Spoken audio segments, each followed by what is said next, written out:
You're great about explaining the philosophy behind the logic. Sure. Just terrific about that. Thank you. And I do notice sometimes you'll see charts that you've never seen before when it comes to Hex. Yep. Gerardo and some Yep. other people make Yep. commentary. Yep. It makes commentary about things that are out there.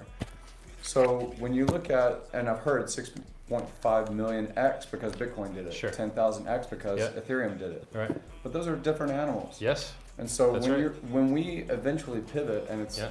new territory, what metrics are we looking at? I've got- Flow things. What are I've the got metrics Easter eggs we're for you. looking for? I've got Easter eggs for you. Yeah. So if you measure, what if the Bitcoin 6.5 million X was, from its start price, and what if we measured from Hex's start price, which is actually an extra 10x because it dipped 95% during the launch phase during the first month. Mm-hmm. So there's an extra 10x if you want it. So you just measure from a month earlier instead of from the actual bottom. So we're measuring, I choose to measure from the very bottom because I'm looking at what's the maximum ROI. And maximum ROI is you bought the bottom and sold the top. And the bottom is somebody got filled on that wick. The trade occurred there. Mm-hmm. But you could also just measure it from start point. And then we would complain about that earlier because it would make our ROI look less. Now that the ROI is to a point where people are allergic to it, Yeah. because you sound weird, it's like up 1,000,000%. Yeah. Before staking, it's up like 2,000,000% with staking. Right. People are like, what? It just breaks their head. Like they don't realize this really happened. It's really still happening. We're up 400,000% right now, Yeah. or more, or something. Like just some really large numbers. Yeah. So you could subtract out some of those percents if you wanted to by measuring from day one. Day one's AA instead of dip on January 25th. Mhm. So that's one extra 2x. And then the other thing is I think people are going to have to understand that market cap is a made up number that you cannot trade and you cannot profit on. It is a vanity metric. If Hex's market cap exceeds the gross domestic product of the planet, then you'll have to be like, well, one of these numbers is bad. Either they're measuring GDP wrong, or in fact this market cap number is made up nothing. Which everyone should kind of already know it's made up nothing because you can make any currency yourself with a trillion supply, sell $1 to a friend, and legitimately the real market cap is $1 trillion. But it's just a bad measurement, right? Other things matter more. If you want to get out of your Hex position and you want to sell 10 million in a day, you can sell 10 million a day with not that much slippage. Go ahead, you can do it.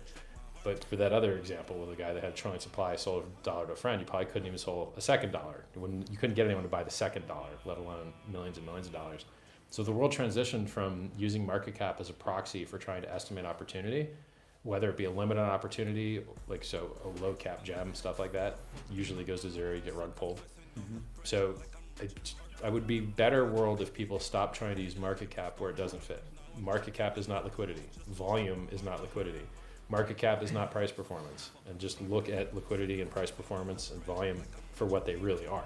Volume is a measurement of how much market makers and exchanges are victimizing users. Where does the profit come from in volume? The users lose it, and the market makers and the exchanges make it. And really, the exchanges make it a little bit more because the market makers have to go through the exchanges. So, people go, oh, well, Hex doesn't have high volume. You're like, yeah, that's right. You're welcome. It's better. And then they don't understand why it's not better. Because when a noob comes into the market, they see there's two things, price and volume. And they don't really know what the volume thing's for. It's just there. So, you're like, you shouldn't care about it. The volume is totally irrelevant to you as a user, unless you're a liquidity provider. And then if you're a liquidity provider, you do make money on volume, and an LP is a market maker. It just happens to be automated these days. So, yeah, I have to change people's understanding of so many things. I have to change their understanding of volume. I have to change their understanding of liquidity. I have to change their understanding about centralization. They think centralized ownership is bad. And you're like, okay, well, 42% of Bitcoin are in 2,000 addresses. And every single ERC20 that's murdering Bitcoin in price has 95 to 90% of its supply in the top 100 addresses, all of them, every single one. Well, guys, except Hex, it's 36% in the top 100 addresses. If you go on etherscan.io and look it up. So people think decentralization is good for everything. No, it's good for a very, very limited set of things. Censorship resistance, and that's it. For everything else, vertical integration is more powerful. Centralization is more powerful because you don't pay extra taxes. You don't have extra people that can't interface without lawyers involved. There's so many reasons why vertical integration has outperformed everywhere in the entire world, and people ignore that and they think, oh, well, whale's bad. And you're like, no, whale's not actually bad. Elon Musk went and said, hey, the only thing wrong with Dogecoin is that there's too many whales.